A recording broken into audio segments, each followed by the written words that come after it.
Hi everybody, this is Jack R, and it's time for the 2600th video. And I thought during this time I would tell you a little bit about a car that I had some years ago and served me pretty faithfully. It was a 1990 Mercury Tracer. Now those Mercury Tracers were the same as the Ford Escort with slight trim differences. I bought it at a Ford dealer, and it was only maybe a year or two old. And the service manager assured me that it had been his wife's car, but she had been in a little fender bender and damaged the left rear quarter panel, I think, right by not far from the door for the rear door for the station wagon. So it was in the body shop first.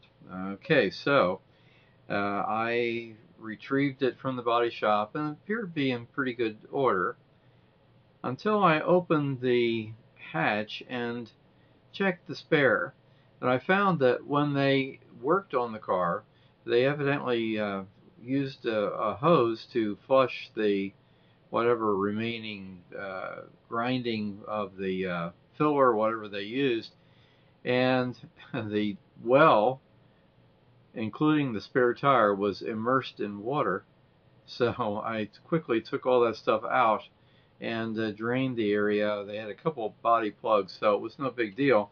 But if I had left that intact, it would have been a sorry mess. So anyhow, that situation got handled. And then I noticed there was some drippage of transmission fluid, and not bad, but enough that I took it back and I said, well, no problem, we can reseal that. And sure enough, they did, and there was no aftermath on that. That was fine. So it served me going back and forth to work pretty well. No real problems with it. The only time I had a significant problem was on a trip west, and that was after I had retired from my full-time job, and I went west on going out to San Diego. And on the return, I used as much of Route 66 as I could. That's an interesting road, and lots of it stops and starts. There are maps that tell you where it's passable and where it's not. At one point, it stopped at a military reservation, and it just take another road around. But very interesting, and there's some interesting places. There was one place in Texas that it was Shamrock, Texas, which makes a big deal out of Route 66 and has a reunion there. I guess a yearly reunion for people who like to cruise Route 66. And also there was another place in Arizona where I stopped, and that was interesting. I have to think about the name of that, but I'll eventually think of it maybe before the end of the video. Anyhow, there was a guy who operated a curio shop, and he was also a barber there. And he was telling me a little bit about the history of how he got there. He wound up leaving Oklahoma during the Dust Bowl era with his family, and wound up as far as this town in Arizona, and that's where they settled instead of going all the way to the coast. So, at any rate, I took the trip out to San Diego, met an old friend out there, and spent some time there. And then on the way back, I was busy going on the interstate, and sure enough, the alternator light comes on. Oh no! So this is at night. So I stop at the nearest place, which will remain nameless. I remember where it is. It's in New Mexico, and I remember the name, but I won't say it. There is a small Ford service center. It wasn't even a dealer. It was an authorized service center.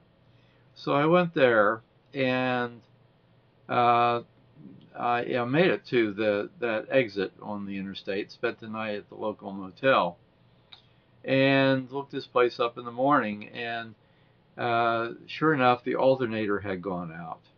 So this is an authorized Ford place, right? They couldn't procure a Ford alternator for it. Now this is ridiculous, but they wound up getting a Napa part, which is fine. If I knew that, I would have gotten the Napa part myself. But anyhow, the guy put the Napa part on. The problem was, and I assumed he knew what he was doing, he didn't take the pulley from the old alternator. So what he did is he wound up using the new pulley on the alternator from Napa. The only problem with that is that it changed the geometry of the fan belt. So now the fan belt wasn't right, but somehow he made it fit.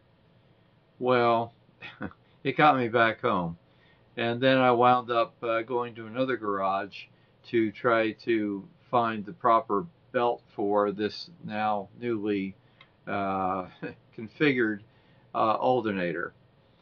And essentially, that's the end of the story of the tracer. By the very end of it, it was running rough. No problem with compression or anything. I think just needed fuel system clean. And that's when I traded it. And I traded it for a 1990, same model year, Mercury Cougar, but it was an estate car and owned by the little old lady, but she wasn't from Pasadena. She was from Lake Wales. And at any rate, it was a nice car, but I'll tell you about that in an upcoming video. But just let me tell you that my recent statistics tell me that I have 3,690 subscribers, which really is amazing, truly amazing, and I'm indebted to them. And I have 5,278,357 views. So, you know, the videos are getting out there. I'm glad that you're continuing to watch them and comment on them. I sure appreciate it. So it's on to 3,700. 3,700. Yeah, 3,700 subscribers, and it's on to 2,700 videos, hopefully. And believe me, I have quite a backlog of videos. So even if I didn't go to another show, I think I probably could dredge up another 100 videos or close to it. But I'll keep going and go to more shows and see what happens. So thanks again for your loyal viewership and your comments.